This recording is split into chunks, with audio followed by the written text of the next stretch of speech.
দর্শক, আজকে সোমবার। একটা দোয়া শুধু একবার পড়বেন, আরশে আজিম কেঁপে উঠবে।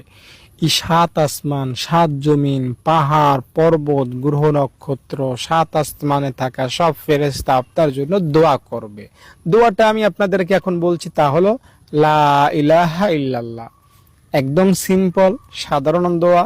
আমি হাদিসে পড়েছি, এই দোয়াটা যদি আপনি পড়েন, আল্লাহ তাআলা জান্নাতের গেইটে লিখে রেখেছেন যে বান্দা, তুমি এই দোয়াটা পড়লা, যাও, আমি তোমাকে জাহান্নামের শাস্তিতে আযাব দিব না।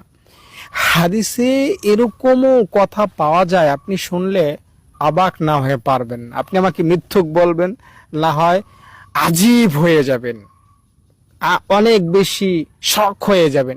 এই রকমের হাদিসও আবার আছে নাকি, কি জানেন? আপনি যদি লা ইলাহা ইল্লাল্লাহ পড়েন এবং কোনো কারণে যদি জাহান্নামে চলেও যান, জাহান্নামের সাপ, বিচ্ছু, আগুন আপনার কাছে আসবে না। জাহান্নামের ফেরেশতা রিদওয়ান বলবে, আই, তাকে শাস্তি দাও। তখন জাহান্নামের আগুন বলবে, আরে কাকে শাস্তি দিতে বলছো? ওকে শাস্তি দিতে গেলে আমি নিজেই পুরে ছারখার হয়ে যাব। ওকে শাস্তি দেওয়ার দাপট, ক্ষমতা, সাহস আমি জাহান্নামের আগুনের নাই। ইমাম কুর্তুবী নামে একজন বড় বুজুর্গ হুজুর ছিলেন অতীতে, তিনি মারা গিয়েছেন, আল্লাহওয়ালা ছিলেন।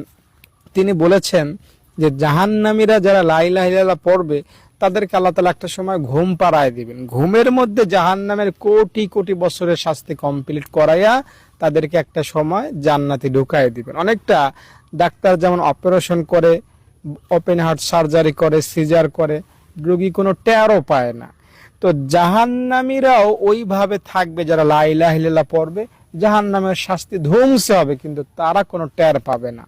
একটা সময় জাহান্নামের শাস্তির মেয়াদ শেষ হয়ে গেলে তারা জান্নাতে চলে যাবে। এজন্য বলছে আজকের এই সোমবার লা ইলাহা ইল্লাল্লাহ পড়ুন। লা ইলাহা ইল্লাল্লাহ পড়লে আপনার জীবন খুলে যাবে, আপনার আপনার ভাগ্য খুলে যাবে। লা ইলাহা ইল্লাল্লাহ পড়লে আরশে আজিম কাঁপতে থাকে, নড়তে থাকে, দুলতে থাকে, বলতে থাকে, আল্লাহ তোমার এই বান্দাকে মাফ না করলে আমি থামবো না।